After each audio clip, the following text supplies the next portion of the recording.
The visa office in Edmonton is on a refusal spree.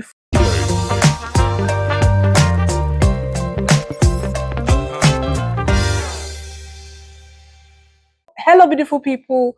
Welcome to the 30 Days Immigration Question and Answer series. My name is Wolo. I am a regulated Canadian immigration consultant based in New Brunswick, Canada. To everyone that attended my live session yesterday, thank you so much for attending. And in continuation of what I've been doing, I promised yesterday that I was going to extract some of the questions that was left on the live that I couldn't respond to. I'll be responding to them on this video. I picked about 4 questions from yesterday's live, and I'm a bit better today, but a little still stressed. Like, a lot is going on in the Canadian immigration industry this period, and I must warn you people who are already in Canada and are applying for extension. Whatever extension you're applying for, you should make sure that your application is watertight. The visa office in Edmonton is on a refusal spree for just no reason.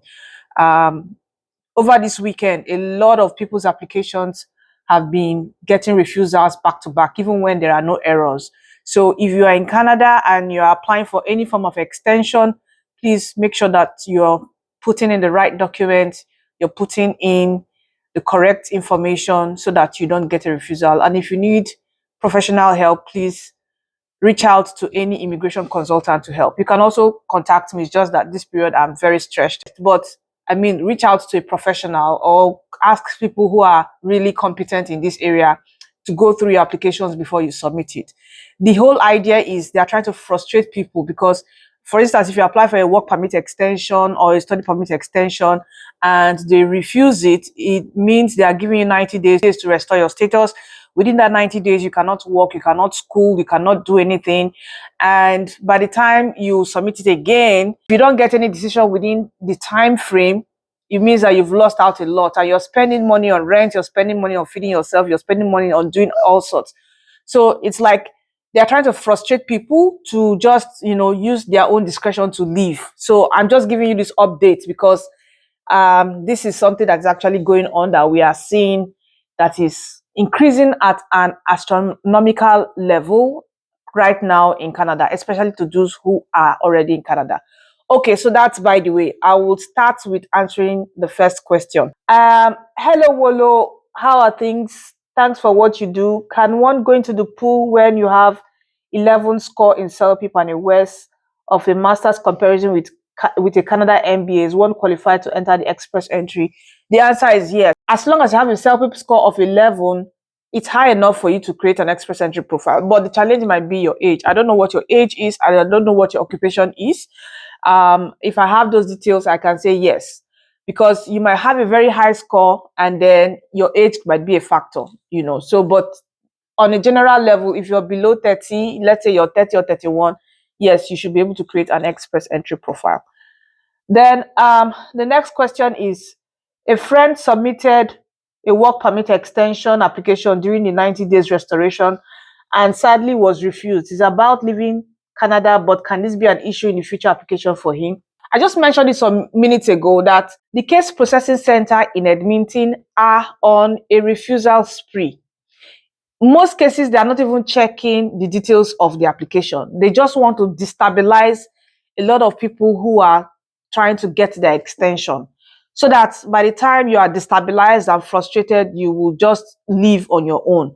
So you have to be very careful. And this is just one person who is also confirming what is actually going on. What I'm saying is a recent issue, like as recent as last week till now, So in this situation now, the person is going to leave Canada. What I would recommend is apply for your GCMS note. And if you have the funds and if you're sure that you submitted the correct application and you're right, then I would say do a reconsideration request. That's number one. If you feel you cannot handle a reconsideration request, please talk to an immigration consultant or a lawyer to help you handle the reconsideration request. It's not as straightforward as a lot of people think. So that's why I would recommend a professional handle it for you. If you have the funds, then you can also go for judicial review. That's the last step. But I mean, going for judicial review is quite expensive.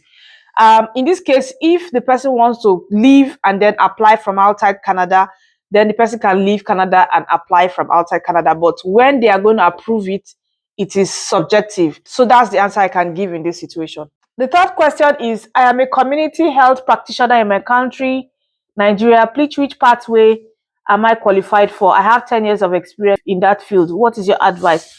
Okay, so your question does not have enough details for me to, give you what you qualify for.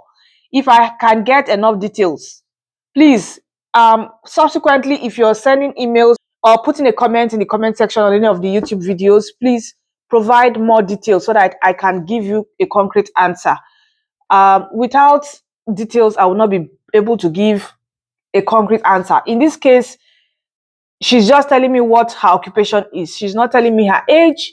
She's not telling me her educational qualification for me to give her an option of what she could potentially qualify for. And the last question is, I am 44. I have a job offer under construction in Ontario. What pathway can I go for? So under construction is subjective. If your occupation is in demand under the trades, you qualify for the in-demand category. So this is the information I came to share today. Thank you so much for watching and see you in my next video. Bye-bye.